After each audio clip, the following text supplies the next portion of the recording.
अस्सलाम वालेकुम dear viewers, आप देख रहे हैं सिंधी टीचर। मैं आपको बुनियादी सिंधी, बेसिक सिंधी, स्टार्टिंग सिंधी, सिंधी कायदे अलिफ़बे से पढ़ाने की कोशिश कर रही हूँ। उसके बाद हमने स्टार्ट किया है क्लास 3 टू क्लास 10।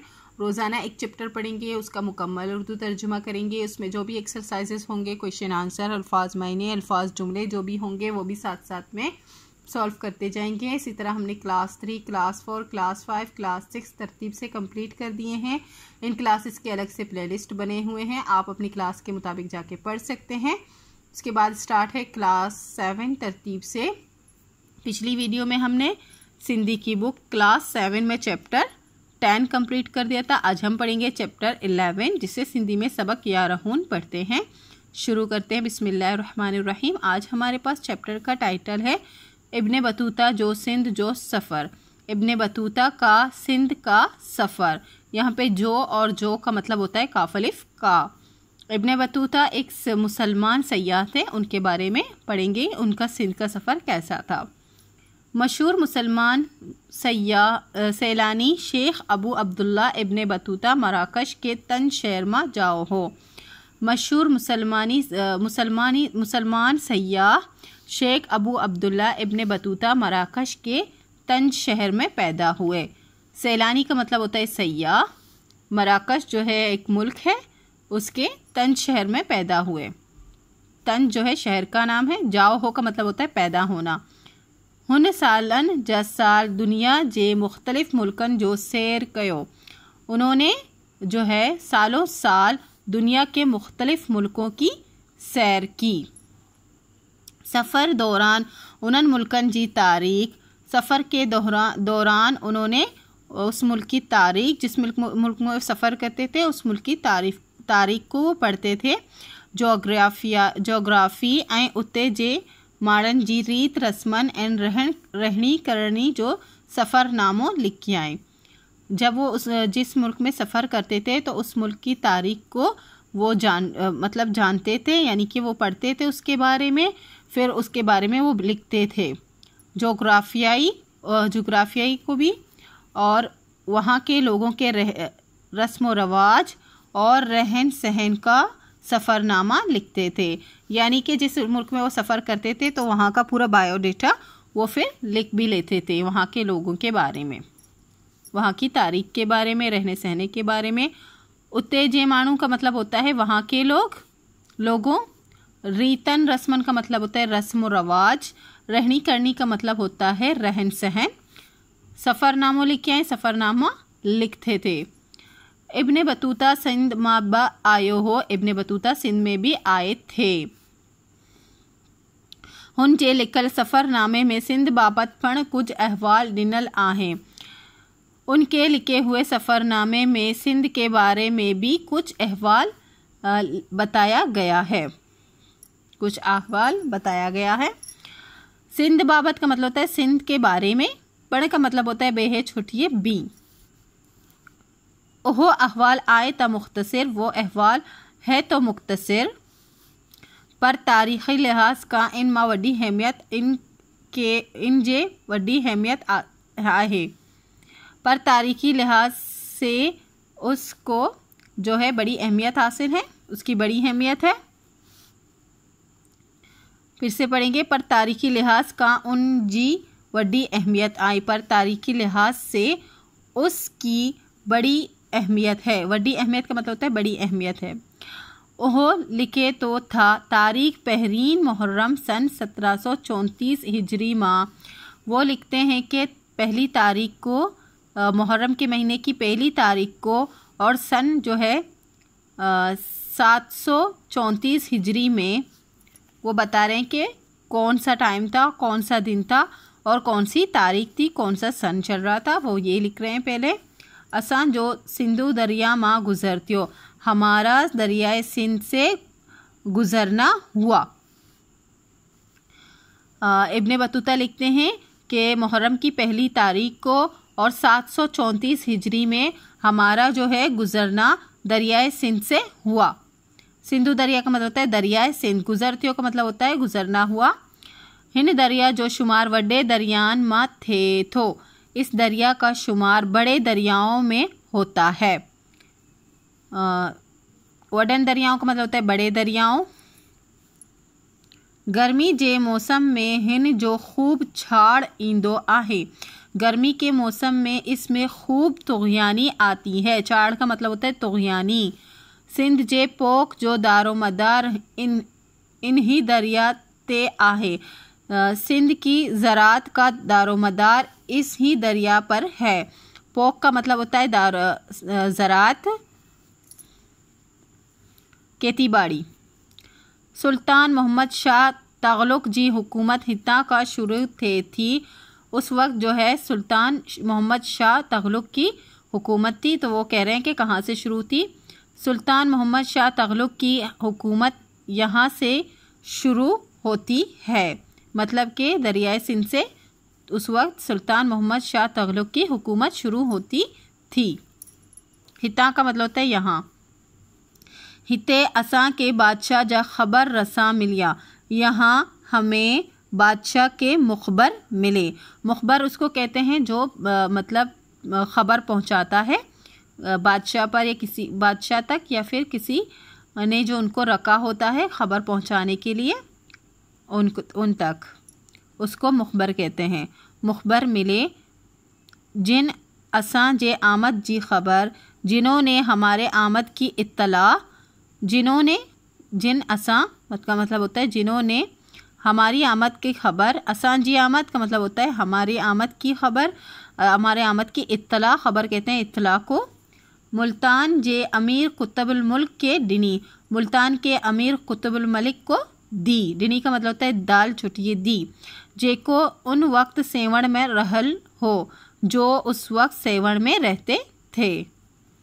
असी ब मंजिलियों अगते हलियासूं ता जनानी शहर आयो। हम 2 मंजिलें आगे गए, आगे जो है चले। हम 2 मंजिलें आगे चले तो जनानी शहर आया। यो वसी ए खूबसूरत शहर। ये वसी और ख़ूबसूरत शहर, इहो का मतलब होता है ये। सिंधु नदी जे किनारे ते आबाद आहे। दरियाए सिंध के किनारे पर आबाद है।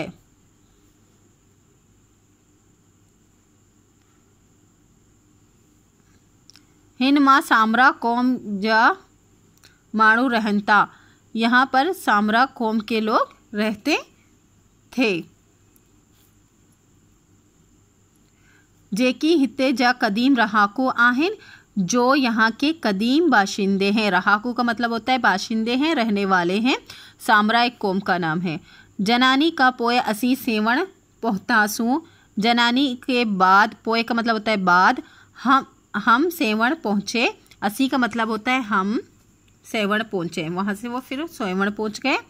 इहो शहर डाडो गरम आहे। ये शहर बहुत ज़्यादा गर्म है। डाडो गरम का मतलब वो बहुत ज़्यादा गर्म है, मतलब वो जिस जगह से गुजर रहे हैं वहाँ का अहवाल बता रहे हैं। हिते गिदरा जाम त्यान था। यहाँ खरबूजे ज़्यादा होते हैं। गिदरा कहते हैं खरबूजों को। जाम त्यानता का मतलब होता है ज़्यादा होते हैं। मच्छी ब जाम मिले थी। मछली भी यहाँ पे ज़्यादा मिलती है। हिन शहर में खीर सुठो ऐं सस्तो मिले थो। इस शहर में जो है दूध साफ़, अच्छा और सस्ता मिलता है। खीर सुठो का मतलब होता है दूध अच्छा, ऐं सस्तो मिले तो का मतलब होता है सस्ता मिलता है। सिंध में दरिया जे किनारे थे घाटा बेला आहिन। सिंध में दरिया के किनारे पर घना जंगल है। ते छुट्टी थी का मतलब होता है पेरे पर। घाटा का मतलब होता है घना। बेला का मतलब होता है जंगल। जिन मां अनेक किस्मन जा जानवर रहन था, जिसमें कई किस्म के जानवर रहते हैं। अब जंगल की बात हो रही है।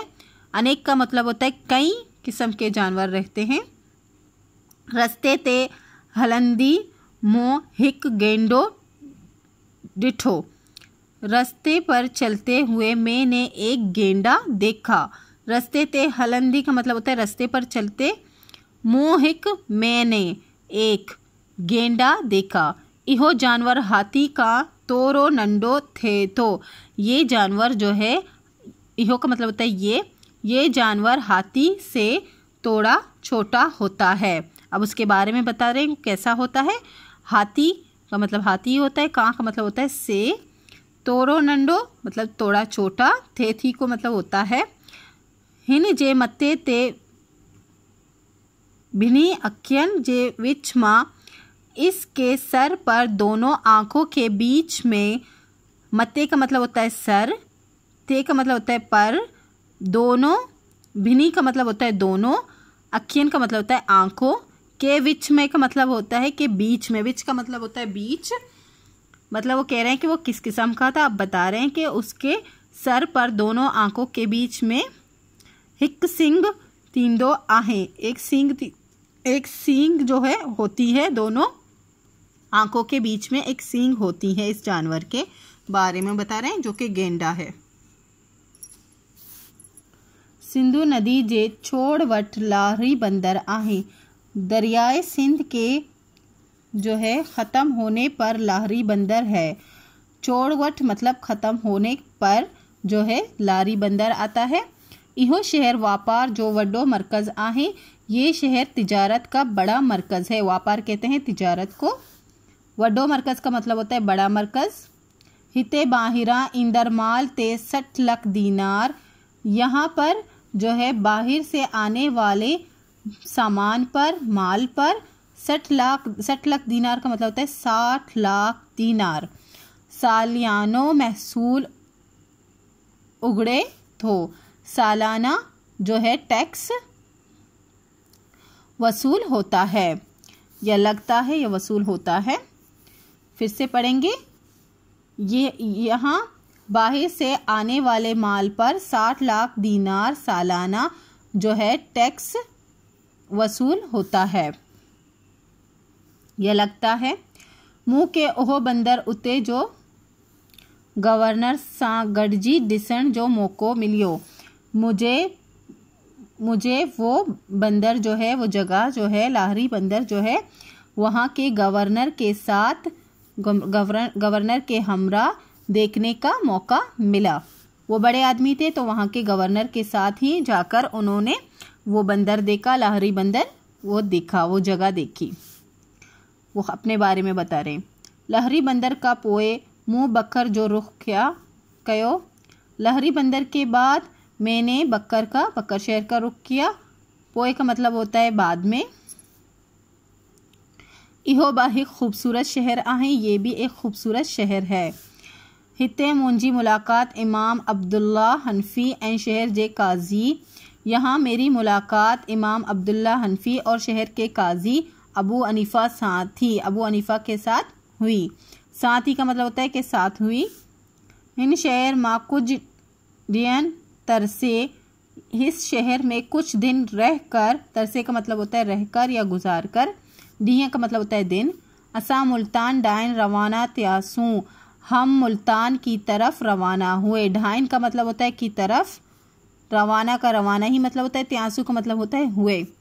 जिते सिंध जो गवर्नर रहे, तो जहाँ पर सिंध का गवर्नर रहता था।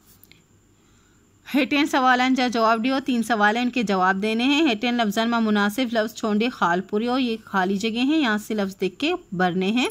सेवण शहर देश गरम हो, सेवण शहर डाडो गरम आहे, सेवण शहर बहुत ज़्यादा गरम है।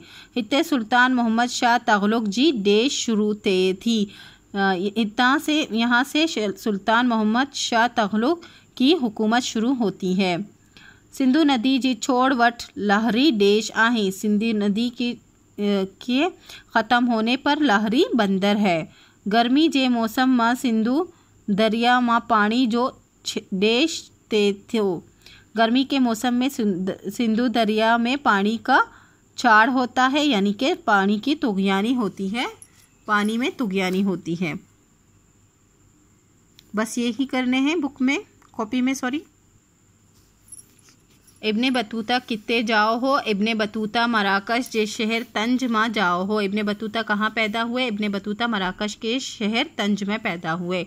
इहो सिंध में कड़न आयो हो, ये सिंध में कब आए थे? इब्ने बतूता सिंध में सन 1734 हिजरी में आयो हो। इब्ने बतूता सिंध में साल 734 हिजरी में आए थे। लाहरी बंदर बाबत इब्ने बतूता छा लिखियो आहे। लाहरी बंदर के मुतालिक इब्ने बतूता ने क्या लिखा था? लहरी बंदर बाबत इब्ने बतूता लिखियो आहे त इहा शहर वापार जो वॾो मरकज़ हुई। हिते ॿाहिरां ईंदड़ माल ते 60 लाख दीनार सालानियो महसूल ओगाड़े थी। लहरी बंदर के बारे में इब्ने बतूता ने लिखा है कि ये शहर व्यापार यानी तिजारत का बड़ा मरकज़ है।